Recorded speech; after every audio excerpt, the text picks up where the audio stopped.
Scene అయితే మాత్రం goose bumps వస్తాయండి నిజంగా. మామూలుగా అప్పన్ గారి క్యారెక్టర్ చాలా బాగుందండి. అదొక మైల్ రే అనమాట. అది ఎందుకంటే అది వచ్చి వెళ్ళిపోవడం చాలా మంచిది. ఎందుకంటే ఆ సీన్లు అలాంటివి ఉండాలి. ఎందుకంటే జీవితంలో రావాలి. ఇన్స్టాగ్రామ్ మొత్తం సినిమా నెగిటివ్ స్ప్రెడ్ చేసేసారు. సినిమాని నెగిటివ్ స్ప్రెడ్ చేసుకోవడం అంటే ఒక మాట చెప్తున్నానండి.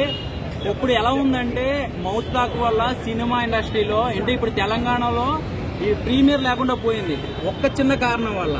నిజంగా ఇందులో మనకి ఏం నేర్పించారంటే బలుపు పొగరు తగ్గించుకుంటే అన్ని బాగుంటాయని రామ్ చరణ్ గారు చూపించారు. ఈయనకి మహా కోపం అనమాట సినిమాలో. ఆ క్యారెక్టరైజేషన్ అంటే చాలా కోపం.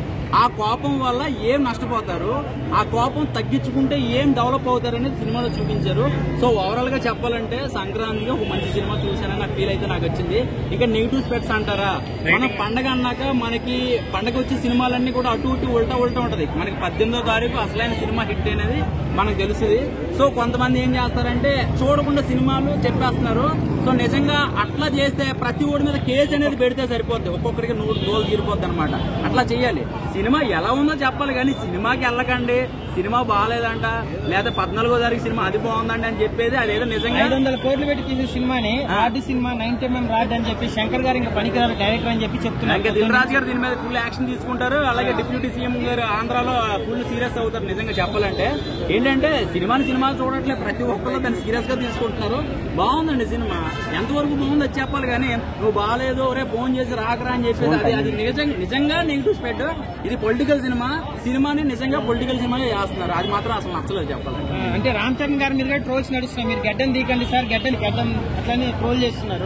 దాన్ని మీరేమంటారు? ఓ అమ్మ గడ్డానికి దీనికి లింక్ పెట్టారంటే ఛత్రపతి సినిమా ఎక్కువ సార్లు చూసుంటాడు. కత్తికి బొచ్చికి ఉన్న లింక్ రామ్ చరణ్ గారికి పెట్టినట్టున్నాడు. ట్విట్టర్ మొత్తం ట్రోల్ అవుతుంది. రామ్ చరణ్ గడ్డం తీసేస్తే సినిమా ఫ్లాప్ అవుతుంది, చూడడానికి బాగలేడు, గడ్డం ఉంటేనే హిట్ అవుతుంది. గడ్డం లేని సినిమాలు ధ్రువ ఉంది సూపర్ డూపర్ హిట్. మరి దానికి ఏమేమి అనాలి అంటే వాడికి ధ్రువ సినిమా 4 సార్లు చూపించాలి అయితే మాత్రం. సార్ ఏంటంటే పిచ్చి వాళ్ళు కొంతమంది ఉంటారండి. వాళ్ళ వల్ల సినిమా ఇండస్ట్రీ నిజంగా నాశనం అయిపోతుంది.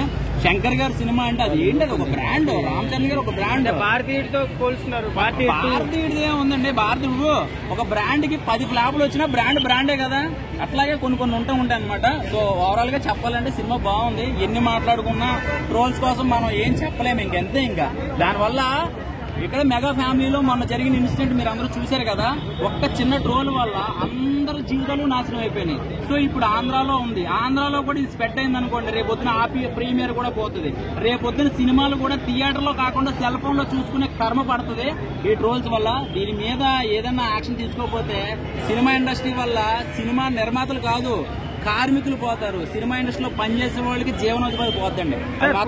కలెక్షన్స్ మీద చాలా క్వశ్చన్స్ అడుగుతున్నారు. 2000 కోట్లు కొడుతుందా 3000 కోట్లు కొడుతుందని అడుగుతున్నారు. ఒక మాట చెప్తున్నానండి, మగధీర సినిమా 120 రూపాయలు 100 రూపాయలు టికెట్ అయినప్పుడే రికార్డుల స్థాయి కొట్టింది. ఇప్పుడు జనరేషన్ ఎన్ని సంవత్సరాలు అయింది మగధీర వచ్చి. సో ఇప్పుడు టికెట్ 4000 పెట్టుకుంటే 1800 కోట్లు కాదు 3000 కోట్లు కూడా కొడుతుంది. సో టికెట్ రేటు ఎన్నిసార్లు సినిమా చూస్తున్నాడు అది కావాలి. ఇప్పుడు టికెట్ రేట్లకి ఎలా ఉన్నాయి మీకు తెలుసు కదా. ఆంధ్రాలో ఒక రేటు, తెలంగాణలో ఒక రేటు.